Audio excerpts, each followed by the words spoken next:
Rouge, c'est la couleur du pouvoir au Mozambique. C'est celle du Frelimo, le parti marxiste-léniniste qui gère le pays depuis l'indépendance et dont le président entend gagner les élections.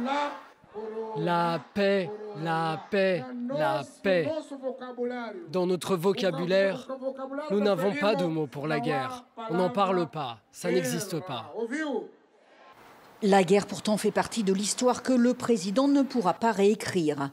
Son parti a gagné la guerre d'indépendance avant de se battre pendant 16 ans contre la Renamo, dont les troupes sont cachées dans les montagnes du centre du pays et où la guerre civile ne s'est jamais vraiment terminée.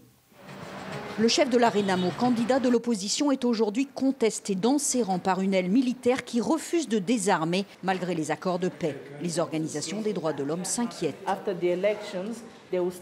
Après les élections, il y aura encore des hommes armés de Renamo qui pourraient avoir envie de retourner en brousse pour combattre le parti au pouvoir à des fins politiques.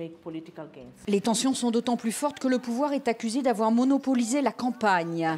76 observateurs européens ont été déployés dans un pays plus grand que la France. Aucun processus électoral ne peut être complet si les observateurs locaux ne peuvent participer ou ont des difficultés à participer. Près de 4000 observateurs locaux n'ont pas été accrédités et jamais le pays n'a connu de campagne électorale aussi violente. 7 personnes ont été assassinées.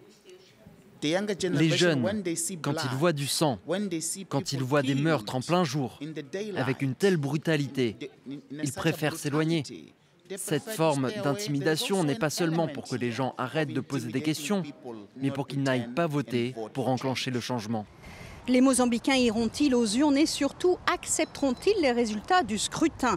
Après une campagne électorale entachée d'irrégularités, beaucoup craignent une crise post-électorale.